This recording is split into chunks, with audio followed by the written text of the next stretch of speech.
Y ahora sí, nos vamos al tema del día. Vamos a tratar de enterarnos con ustedes de cómo funciona todo esto de la guerra arancelaria, cuáles son los daños que nos puede ocasionar esta política de Donald Trump en un continente que ya hemos analizado aquí, se encuentra absolutamente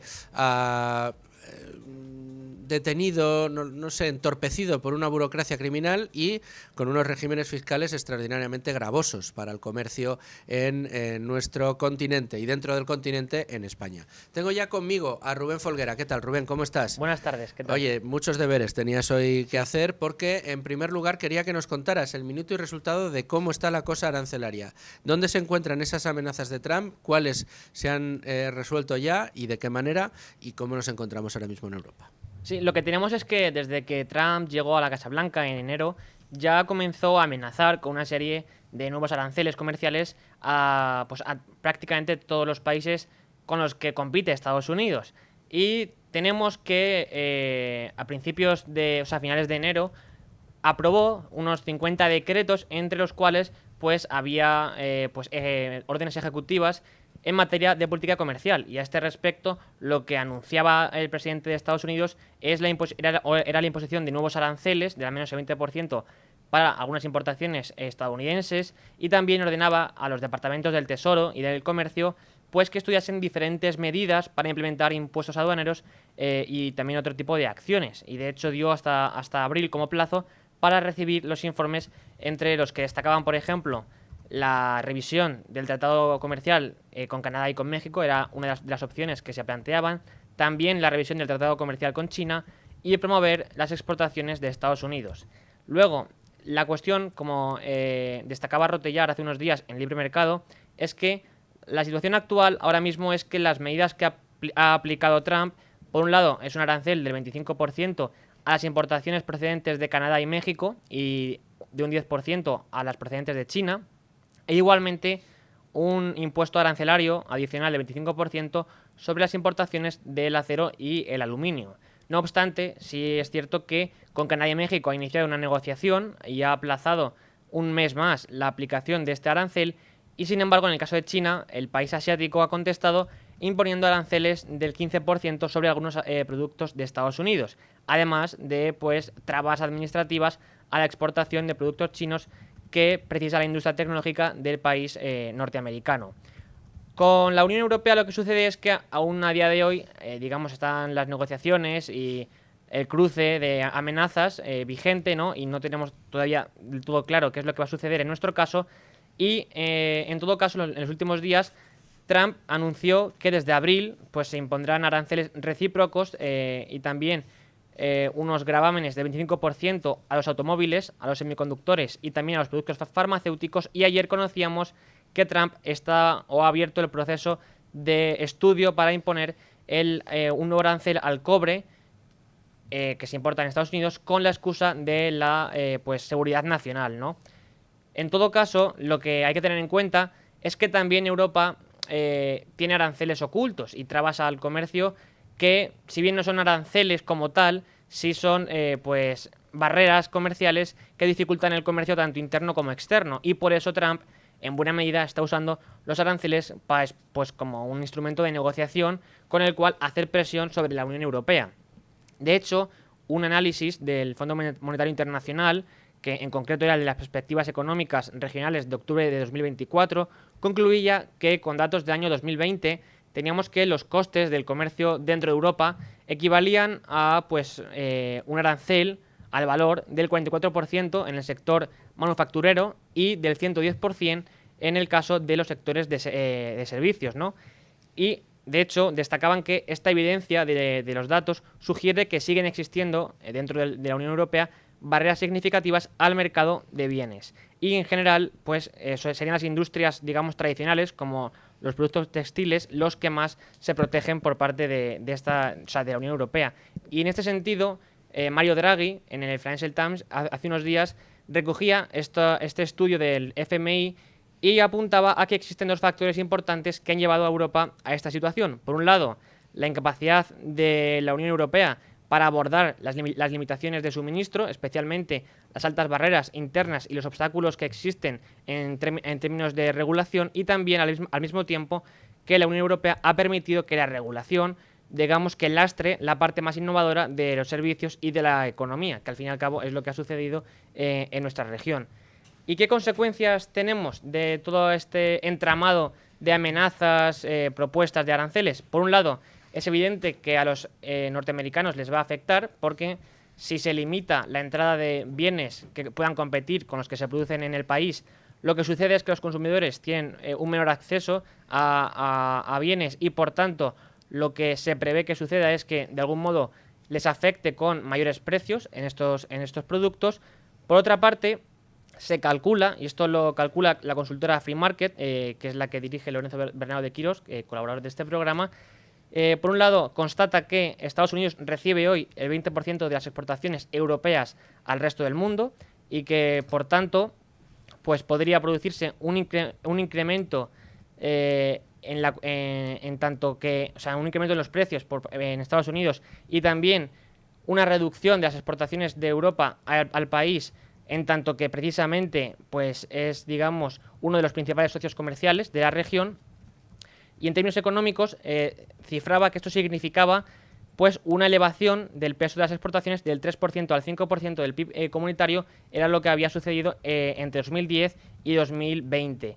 De esta cifra, en concreto, destacaban que el 60% de lo que exportaba Europa a Estados Unidos eran bienes, donde se concentraba sobre todo el grueso de los golpes que estaba previendo Trump en cuestión de aranceles. Y si luego nos vamos al caso español, tenemos que los aranceles de Trump pues amenazan la economía española de una forma algo menor que el conjunto de la Unión Europea, pero en todo caso importante, porque ya la Cámara de Comercio de España situó que los aranceles de Trump amenazan hasta una cuarta parte de las exportaciones españolas a Estados Unidos y que estos aranceles de 25% que prevé aplicar al acero y al aluminio reducirían hasta un 10% el valor total de las exportaciones españolas de estas partidas que se destinan a Estados Unidos. Y de hecho, con un gravamen generalizado del 25% sobre estos bienes, las ventas de España a este país se reducirían en aproximadamente unos 4.300 millones de euros. Asimismo, la consultora de Lorenzo Bernardo de Quirós también destacaba que se estima que el impacto agregado de unos aranceles del 15% sería para nuestro país de algo más de 6.000 millones de euros y en el caso de que se impusiera un arancel generalizado del 25%, este coste ascendería a más de 9.500 millones de euros. En todo caso, lo que tenemos es que, y esto con datos de UNESID, que es la Unión de Empresas Siderúrgicas y también del Ministerio de Economía, si nos centramos en los aranceles que ha impuesto Trump al acero y al aluminio, España se juega unos 500 millones de euros en total. Bueno, pues ahí quedan esos aranceles, ahí quedan esos planes, pero ¿en qué han quedado? Valga la redundancia. De momento, de todo lo que ha amenazado Donald Trump, ¿qué cosas se han concretado y qué no? Desde luego en Europa, en abril, ya veremos, pero de momento, allá donde se ha amenazado con aranceles, ¿se han terminado poniendo? Sí, los que están, digamos, en vigor serían con China y también el del 25%, las importaciones de acero y aluminio. Y luego, en el caso de Canadá y de México, como decía, están negociándolo porque lo que ha hecho Trump es, digamos, pues ampliar un mes más el plazo para la aplicación de los aranceles que había amenazado para estos países. Y en el caso de Europa, pues aparte del acero y el aluminio, está por ver en qué se concreta todo. Bueno, pues vamos a estar muy pendientes y ahora sí vamos a analizarlo después de conocer minuto y resultado cómo funcionan los aranceles y cuáles serían sus efectos sobre, en este caso, España. Vamos ya con Ignacio Moncada, que le tenemos aquí esperando, y vamos a analizar en profundidad todo este asunto. Ignacio Moncada, ¿cómo estás? ¿Qué tal, Luis Fer? Pues encantado de estar aquí, como siempre. Bueno, el placer es mío. Además, me alegro que estés aquí para tratar un tema en el que yo creo que pocos colaboradores se me ocurren mejores que tú para tratar este asunto. Mira que aquí tú y yo hemos estado de acuerdo en las bondades de la victoria de Donald Trump y de la llegada de Elon Musk al gobierno norteamericano. De hecho, muchas de las cosas que celebrábamos pues estamos viendo que empiezan a tomar forma, pero hay otra parte que no nos gusta nada, al menos a mí no me gusta nada, y mira que creo que el objetivo de Trump con todo esto de la guerra arancelaria es en realidad eliminar los aranceles, pero en cualquiera de los casos ahora mismo es una política proteccionista que básicamente, como nos comentaba antes Rubén, lo que está haciendo es amenazando los intereses, en este caso de la Unión Europea, y en concreto mirándonos a nuestro ombligo, a España.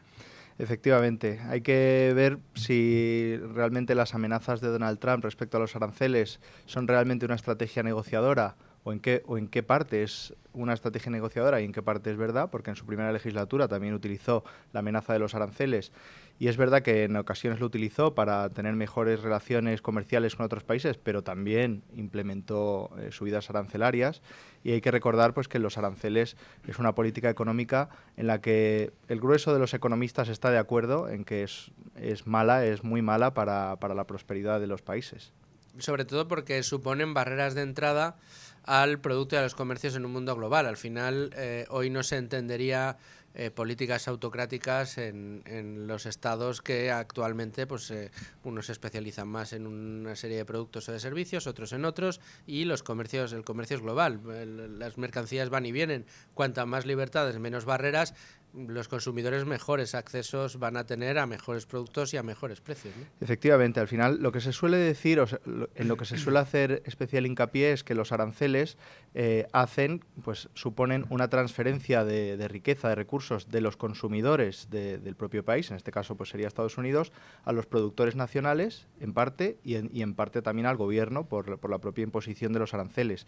Pero realmente ese no es el efecto más importante y es el que hay que señalar, que es que también producen una destrucción de riqueza neta. Es decir, los productos suben para los consumidores y hacen que consuman menos. Hay transacciones que se dejan de producir, que desaparecen por el mero hecho de imponer aranceles. También hace que los consumidores tengan menos renta disponible para consumir en otras industrias. Pues, por ejemplo, si ponemos un arancel pues, a la importación de jerseys, pues los americanos que compran jerseys tienen que gastar más dinero de su renta disponible en comprar jerseys y les queda menos pues, para gastar en otras cosas. Este era el argumento que daba Henry Hazlitt de lo que se ve y lo que no se ve. Pero también se produce una sustitución en la producción de formas de producir más eficientes a menos eficientes, lo cual genera pues, destrucción de riqueza neta. Y es que además lo peor de todo es que te mete en una guerra comercial, es decir, te mete en una pugna con los demás países en los que tú le subes aranceles, ellos también te suben aranceles y al final pierden todos. ¿Qué crees que va a pasar en Europa? Porque la dificultad añadida en Europa, y esta es una reflexión que hago en voz alta, Ignacio, tú me comentas si consideras que puede ir bien encaminado o no. A mí se me antoja complicada en el sentido de que no es tanto el volumen de aranceles reales que tenemos, que en realidad es un porcentaje mínimo y que la Unión Europea podría acceder y decir, bueno, pues te lo quito y ya está, no pasa nada, tú me quitas todos y yo te quito esto poquito que me queda.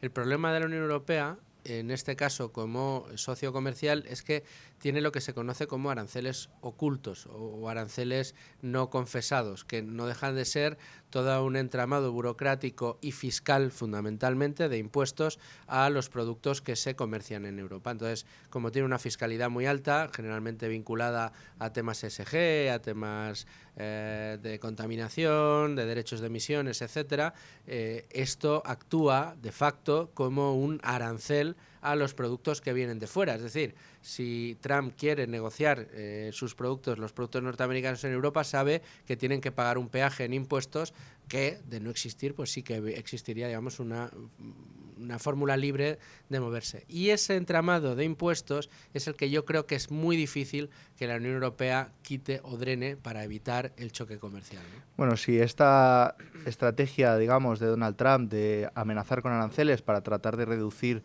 pues todos esos aranceles ocultos, trabas regulatorias, impuestos, si sirve para ir quitando y desbrozando un poco toda esa maraña regulatoria impositiva que tenemos en Europa, pues bienvenida sea. Obviamente, impuestos y regulaciones de este tipo también son generadoras de destrucción de riqueza y no solo de cara al comercio con Estados Unidos, sino también pues mirando internamente pues para la propia prosperidad y riqueza de los propios países europeos. Si sirviera para ello, pues bienvenido sea. Hay una cosa que me preocupa, que es que al final Donald Trump utilizar esto como arma de negociación, pero algo fundamental para negociar es que se note que te lo crees. Es decir, que Donald Trump se tiene que mostrar, y así lo está haciendo, como alguien que defiende los aranceles por su propia naturaleza. Y eso también genera una, digamos, guerra cultural, pero a la inversa. Es decir, está socavando pues en mucha gente, y eso se ha visto también cuando ha llegado luego el gobierno de Biden, que ha vuelto a aplicar aranceles, pues socava las ideas de la defensa del libre comercio y el libre mercado. Y eso es una parte que, incluso teniendo lo de los aranceles como una posición negociadora y luego llegar a una apertura comercial, yo creo que es perjudicial per se. Correcto. Sin embargo, se han defendido aranceles a determinados productos. Voy a ir a ejemplos concretos para que sepamos situarnos ideológicamente respecto a los aranceles. Claro, defendemos, no, para libre comercio los aranceles son per se malos. Hay un consenso de economistas muy grande que dice los aranceles no los podemos permitir porque al final no nos permiten competir en igualdad de condiciones, y todo esto redunda en que los clientes, los consumidores, no somos capaces de acceder a mejores productos, a mejores precios, y se produce una asignación de recursos completamente ineficiente. Correcto. Pero, y hablo de argumentos que hemos escuchado además hace bien poco. No, Europa va a plantearse ponerle aranceles al coche eléctrico chino porque entiende que el coche eléctrico chino está compitiendo dopado porque cuenta con subvenciones públicas chinas y que por ese motivo llegan a Europa a unos precios en los que Europa no puede competir. Claro, esa narrativa tiene mucho sentido, Ignacio. A ver, lo tiene, dice, hombre, pues si allí están subvencionando y vienen esos coches a unos precios a los que aquí no podemos competir porque nosotros no subvencionamos con dinero público a la misma industria, pues les tenemos que poner un arancel para que se equiparen en precio y que así de esa manera no se vean perjudicados nuestros productores. Es una política proteccionista. ¿Cómo desmontamos este argumento? Bueno, es que lo de la Unión Europea con el coche eléctrico chino es un auténtico disparate. Es decir, si tú o sea, Europa es buena, entre otras cosas, produciendo coches de combustión. Y políticamente se decide que queremos sustituir el coche de combustión por un coche eléctrico porque hay que electrificar la economía, por efecto cambio climático, por contaminación, por varios motivos políticos. Entonces... Ideológicos. Ideológicos. Entonces, la Unión Europea estaría deseando tener que sus consumidores tengan el mayor acceso posible a coches eléctricos que sean lo más baratos posible, pero es que encima le pones un arancel a los que lo producen de forma más eficiente, que son los chinos, de forma que tampoco les permites a la industria, o digamos, les permites a Europa ir electrificándose e ir consumiendo coches eléctricos, con lo cual, de un lado, le rompes una pierna a Europa porque le impides y le dificultas la producción de coches de combustión, y por otro lado también estás impidiendo a los consumidores acceder a coches eléctricos chinos. Entonces, aclárense, señores burócratas europeos, lo que tendría sentido en todo caso sería apertura comercial, que Europa siga fabricando los coches de combustión, que China produzca los coches eléctricos, y que los consumidores decidan cuáles son los que le compensan. Pero lo que no tiene sentido es pretender una cosa y luego hacer la contraria. Desde luego. De todas maneras, en esto de los coches eléctricos chinos y de los aranceles que se querían poner, existe otra derivada, que es, oiga usted, dice usted que el gobierno chino está subvencionando a los fabricantes de coches eléctricos chinos. Usted no está subvencionando a los fabricantes de coches eléctricos en Europa, o sí, que ahí está el Plan MOVES, donde podríamos entrar si quieres, pero lo que sí que está haciendo es gravándoles con unos impuestos espectaculares, porque al final son empresas intensivas en consumo energético, y todos sabemos los impuestos que vienen alrededor del consumo energético, los derechos de emisión, los impuestos verdes y un larguísimo etcétera. A lo mejor habría que reclamar, pero esto es un reclamo que yo no escucho en la industria, Ignacio.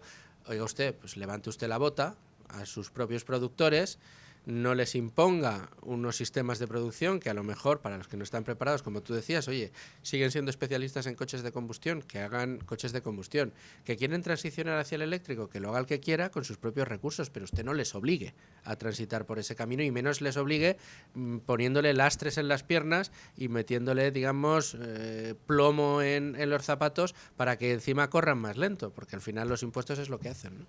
Sí, al final lo que se consigue es que el coche al final termine siendo caro, sea eléctrico o de combustión. Y eso hace, bueno, al final lo que consigues es que Europa, en pocas palabras, se empobrezca. Es decir, tienes menos renta disponible para otras cosas, tienes que gastar más dinero en coches, la producción de coches se encarece, sean chinos o sean europeos, y entonces al final lo que consigues es que al ciudadano de a pie tener un coche le suponga un problema que antes no tenía, que es, y lo estamos viendo, ahora mismo pues comprarse un coche es mucho más caro que hace 5 años, pero el salto ha sido enorme y eso es un síntoma del empobrecimiento que está padeciendo Europa y lo estamos viendo pues con el caso de Alemania, que es pues un país que estaba muy concentrado en la industria automovilística y que eran muy buenos haciendo eso y que ellos mismos se están poniendo las trabas que impiden la propia prosperidad y lo que siempre ha sido en las últimas décadas la prosperidad y el motor de prosperidad de Europa, que era Alemania.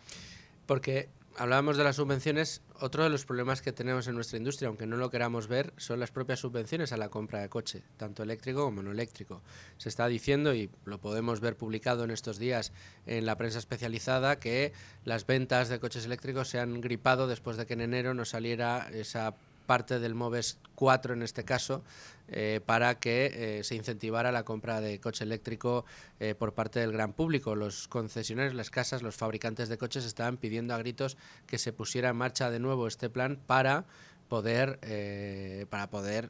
seducir al cliente a la hora de comprar con esas subvenciones, hay que decir muy generosas, precisamente al coche eléctrico. Lo que muchas veces se nos escapa, y esto es el gran problema de las subvenciones, hablabas antes de Haslitz, lo que se ve y lo que no se ve. Lo que se ve en este caso es que tú, es verdad que al cabo de un año o dos, si has solicitado la subvención, te llega. Luego la tienes que tributar por IRPF, que no se le olvida a nadie, pero la subvención te llega. Lo que no se ve es qué pasaría en caso de que no existiera la subvención. Porque, fíjate, quiero pensar que a lo mejor el precio de los coches empezaría a caer de una manera notable. Bueno, es que al final la subvención es para dirigir la producción hacia donde no está yendo de forma natural.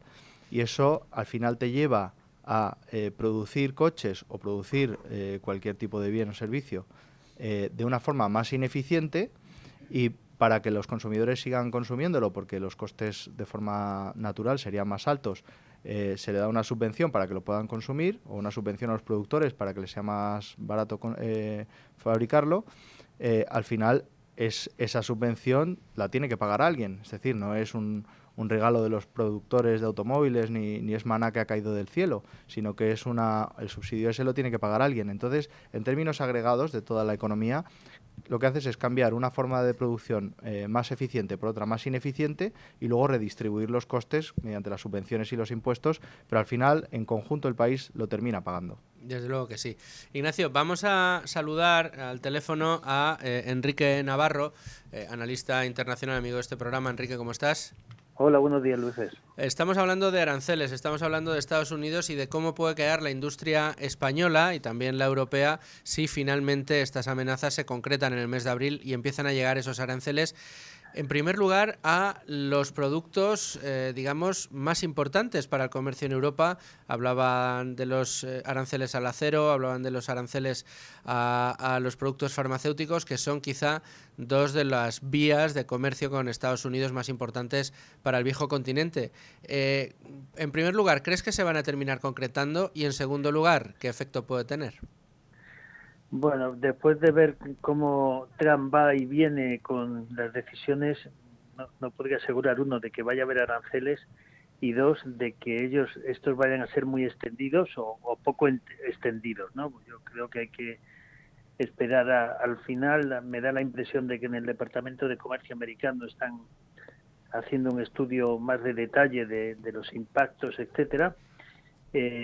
Pero bueno, suponiendo que al final, más allá de los que ya se han anunciado al acero, que obviamente nos toca muy directamente porque somos exportamos una cantidad, diríamos, relativamente relevante, alrededor de unos 500 millones de euros al año a Estados Unidos, pues obviamente puede afectar de alguna manera, ¿no? Si hablamos de uno generalizado, pues obviamente pues también nos afectaría, puesto que exportamos pues, de los 22.000, 23.000 millones, ¿no?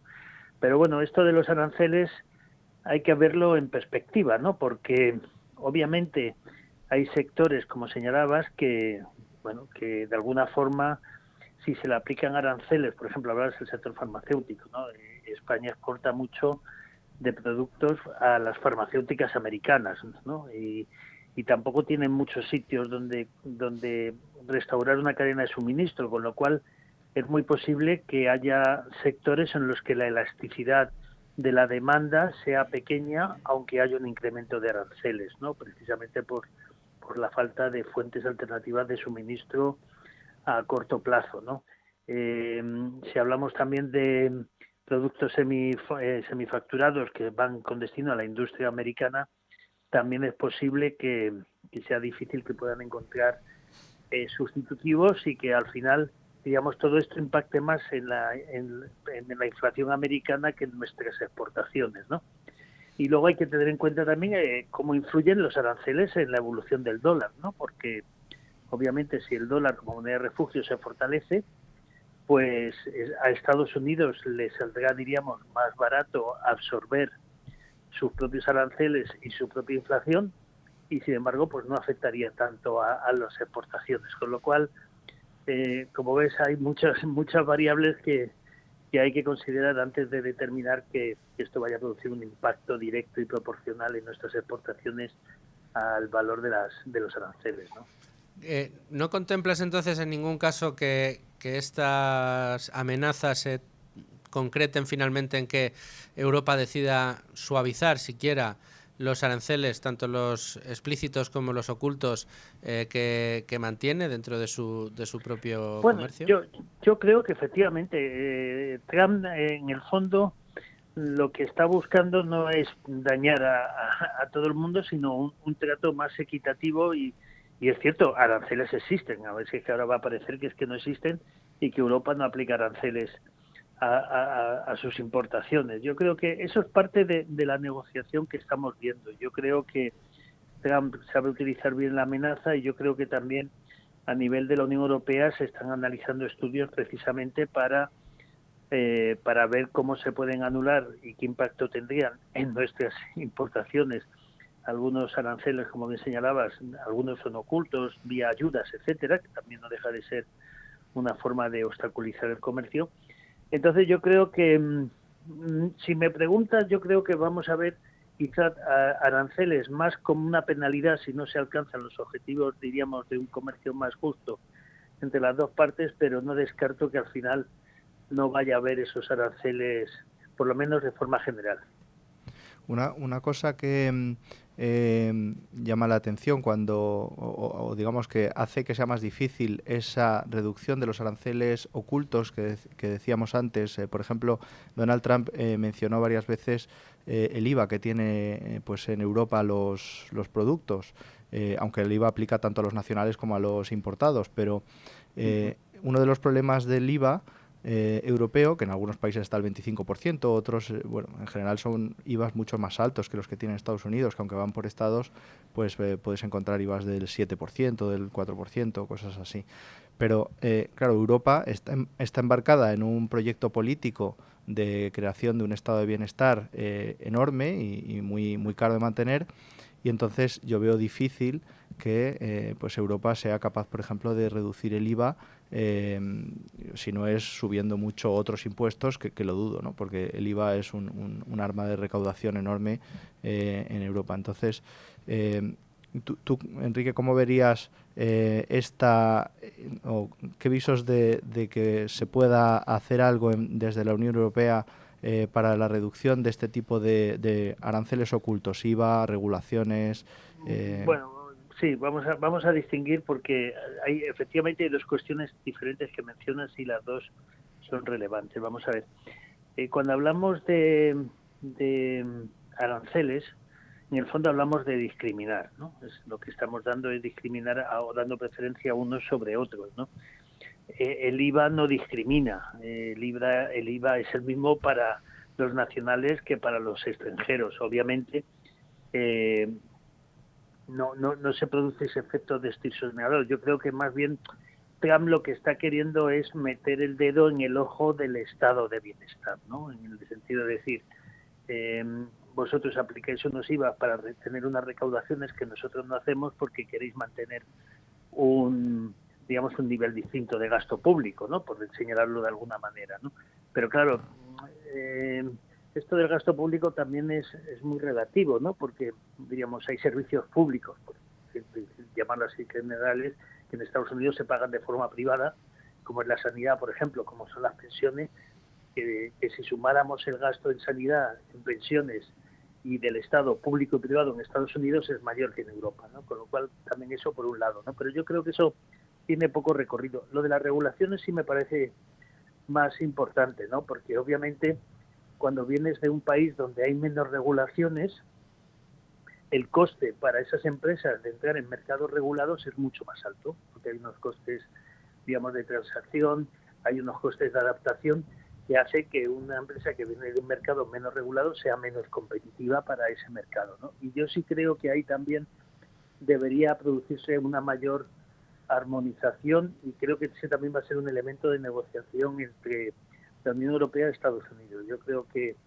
el tema de aranceles europeos y el tema de regulaciones sí que van a estar sobre la mesa. Yo creo que el tema del IVA forma parte más un poco del mecanismo de presión, porque, como señaló, no discrimina a nadie. No hay un IVA para productos americanos que no aplique para productos chinos, ¿no? Con lo cual, digamos, eso me parece más un poco de retórica, ¿no? Enrique, en un momento en el que nos encontramos también, digamos, otra falla abierta por el presidente norteamericano, que ha sido esas tensiones con Ucrania, con la intención de se supone, acabar con el conflicto, pero que está avivando, digamos, o envalentonando al tirano ruso. Me imagino que esto afectará también en buena parte a un mercado que también conoces muy bien, como es el del mercado de la defensa. ¿Estás viendo movimientos interesantes? ¿Estás viendo que esta política arancelaria está también afectando a este mercado, a este negocio? Bueno, vamos a ver, yo creo que primero no veo aranceles a las exportaciones e importaciones de material militar, porque esto ya sería llevar muy lejos este tipo de guerra, ¿no? Pero fíjate que Trump es impredecible y al final negocia varias bandas a la vez y nunca sabes al final a dónde quiere llegar, ¿no? Pues, pero lo que está claro es una cosa: Trump ha anunciado claramente una reducción del presupuesto de defensa, y las industrias de defensa no están contentas con Trump, por lo menos las norteamericanas. Las europeas están y mucho, ¿no? Y eso también va a generar, diríamos, una nueva tensión, que es que cuando Europa gaste más en su defensa, entonces los americanos dirán que por qué no compran más en Estados Unidos, ¿no? Y esto va a ser otra batalla por este reparto del mercado, ¿no? Pero todo forma parte de alguna forma de una estrategia de mejorar su posición competitiva, ¿no? Porque lo de Ucrania es una cosa un poco inexplicable, porque se sienta a hablar de un acuerdo para que le devuelvan el dinero vía explotación y al final firma un acuerdo por el cual el dinero de la explotación se va a quedar en Ucrania, ¿no? Y a su vez se ha sentado con Putin y no se entiende muy bien qué negociación va a hacer con Putin, cuando lo que está haciendo es asegurar que Ucrania va a tener apoyo financiero americano y presencia americana, con lo cual es un poco batiburrillo que hay que ir esperando y ir despejando incógnitas para saber en qué acaba cada historia con Trump, porque sinceramente puede parecer que va hacia el norte y está yendo hacia el sur, ¿no? Y esto nos desconcierta un poco a todos.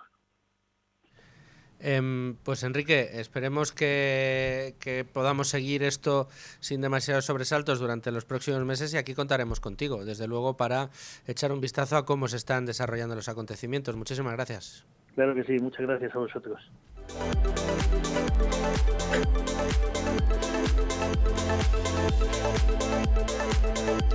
Bueno, pues el análisis de Enrique Navarro sobre un asunto, la verdad que muy importante y que no podemos perder de vista, y es cómo van a ir afectando esta política arancelaria que Donald Trump parece que nos miramos mucho el ombligo, Ignacio, en Europa, cuando se trata de una problemática que va a afectar al resto del mundo. Hemos visto amenazas arancelarias a Canadá, a Colombia.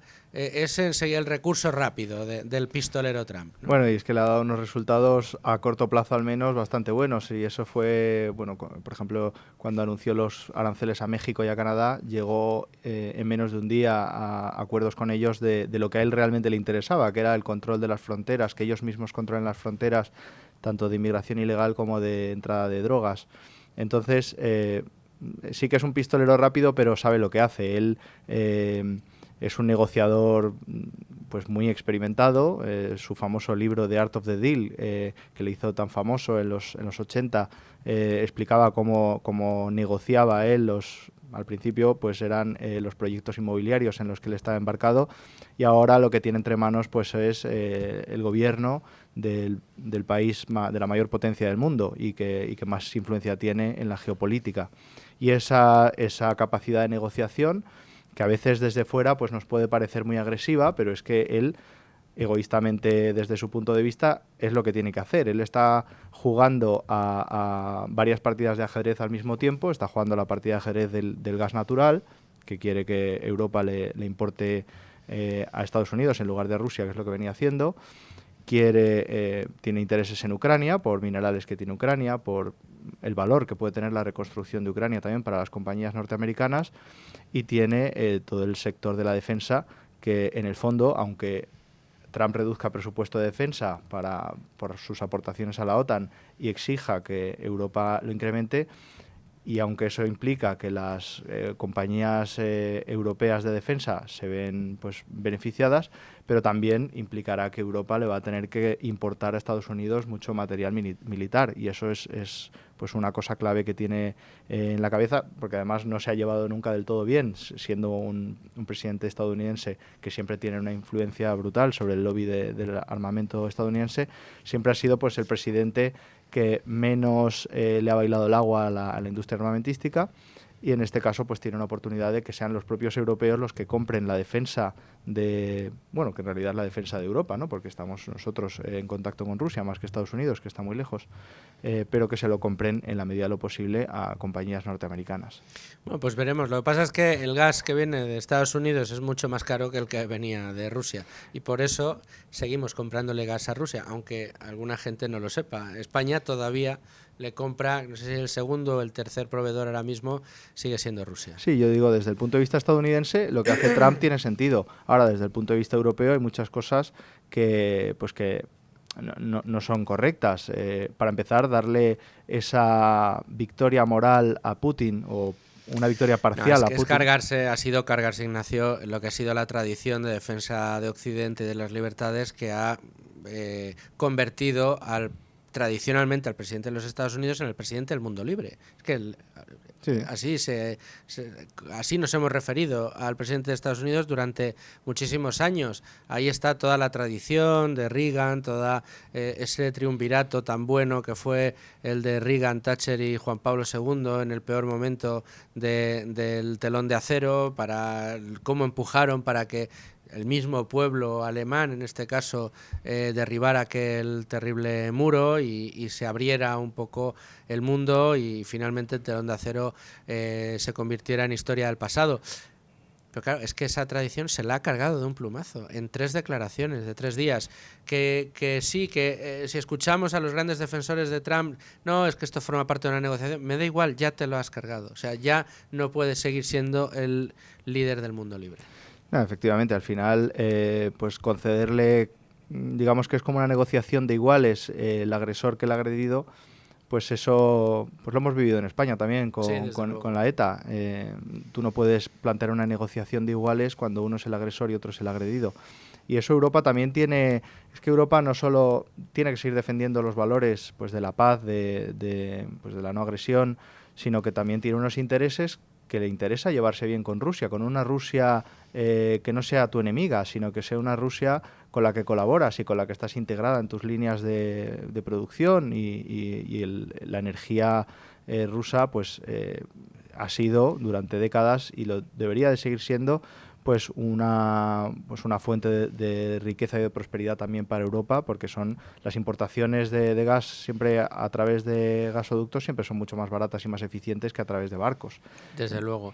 Hombre, también ayudaría un poco, Ignacio, que en Europa no quisiéramos pegarnos de nuevo tiros en el pie y permitiéramos la exploración, por ejemplo en España, de el shale gas, el shale oil. Recuerdo una historia de hace ya unos años de una empresa norteamericana que vio mucho potencial en unas determinadas minas en Asturias para, a través del fracking, extraer gas de la roca asturiana y, cansados de esperar permisos que nunca llegaban, terminaron marchándose de España. Menos mal que se fueron, porque lo que continuó aquello fue la prohibición directamente de exploración, ¿no? Sí, bueno, en España somos especialistas en desaprovechar oportunidades de enriquecimiento del país y de prosperidad para los españoles por motivos ideológicos o no se sabe muy bien con qué motivos. Lo hemos visto, bueno, con el propio asunto del gas es un ejemplo claro. Siempre es mejor comprarlo por gasoductos que por barco, pero también lo hemos visto en España con la energía nuclear,